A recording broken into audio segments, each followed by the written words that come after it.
পুনৰবাৰ স্বাগতম জনালোঁ আপোনালোকক আমাৰ ইউটিউব চেনেলৰ নতুন এটি স্কেল্পিং ভিডিঅ'লৈ। আপোনালোকে দেখিবলৈ পাইছে এতিয়া আমাৰ 400, 500 এনেকুৱা প্ৰফিট হৈ আছে। আমি যি ট্ৰেড লৈছিলোঁ সেই ট্ৰেডটো আপোনালোকক লোৱা টাইমত দেখুওৱা নহ'লে, কিন্তু আমি ট্ৰেডটো ল'লোঁ।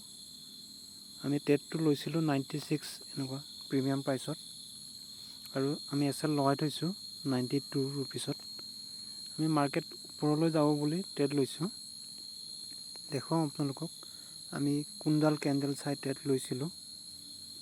এতিয়া আমাৰ চাওক 200 টকা 300 টকা এনেকুৱা প্ৰফিট হৈছে।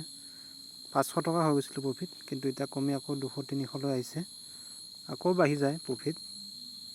চাই থাকিব কিমান প্ৰফিট কৰোঁ, আপোনালোকে ভিডিঅ'টো শেষলৈকে গম পাব। এই ভিডিঅ'টো কেৱল এডুকেশ্যন পাৰপাছৰ কাৰণে বনোৱা হৈছে। আমি আপোনালোকক ৰিকমেণ্ড নকৰোঁ যে ট্ৰেডিং কৰক বুলি, কাৰণ অপশ্যন ট্ৰেডিং বহুত ৰিস্কি হয়। যদিও আপোনালোকে ট্ৰেডিং কৰে, সেয়া আপোনালোকৰ নিজৰ ৰিস্ক হ'ব, আৰু সকলোখিনি জানি বুজিলৈ ট্ৰেড কৰিব। মাৰ্কেটে ওপৰত এটা সৰু ৰেজিষ্টেঞ্চ থকাৰ বাবে ইমান ওপৰলৈ যাব বিচৰা নাই। ওপৰলৈ গৈ যদিও পুনৰ তললৈ আকৌ গুচি আহিব বিচাৰে। আমাৰ মাইনাছো হ'ব বিচাৰে অলপ চলপ, হ'লেও আমি যি প্ৰাইচ একশ্যনৰ মতে ট্ৰেড লৈছোঁ, জানো যে প্ৰাইচ একশ্যনৰ মতে এতিয়া মাৰ্কেট ওপৰলৈ যাব, সেইকাৰণে আমি ট্ৰেডটোৰ পৰা এক্সিট কৰি নিদিওঁ। দেখিছে আপোনালোকে এতিয়া আমাৰ 1000+ প্ৰফিট হৈ গ'ল।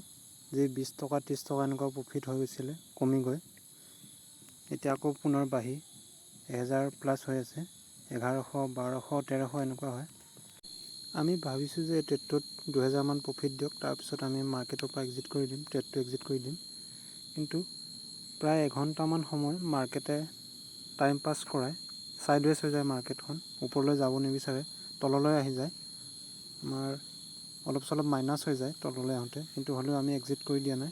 পিছত যেতিয়া আকৌ ওপৰলৈ যায়, তেতিয়া আমাৰ প্ৰফিট 1000+ হয়, 2000 এনেকুৱা ওচৰা-ওচৰি প্ৰফিট হৈ যায়। তেতিয়া আমি ট্ৰেডটো এক্সিট কৰি দিওঁ। অপশ্যন ট্ৰেডিং বহুত ৰিস্কি হয়। 1000-1500 প্ৰফিট দেখি থাকিব, কিন্তু সেয়া প্ৰফিট ছেকেণ্ডতে কমি মাইনাছ হৈ যাব।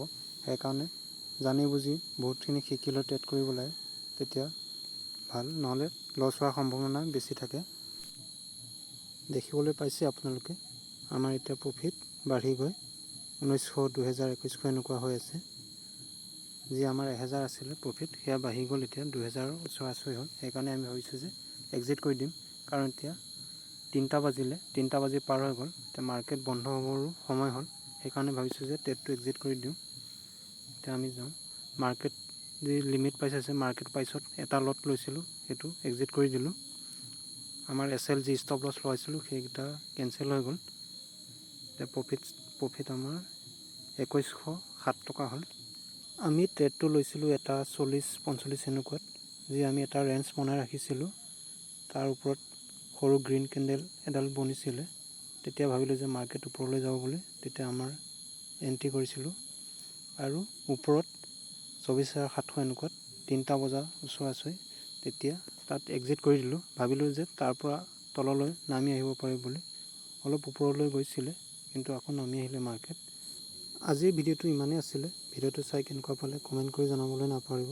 পুনৰ নতুন এটি ভিডিঅ'ত লগ পোৱাৰ আশাৰে আজিলৈ ইমানতে সামৰণি মাৰিলোঁ। ধন্যবাদ।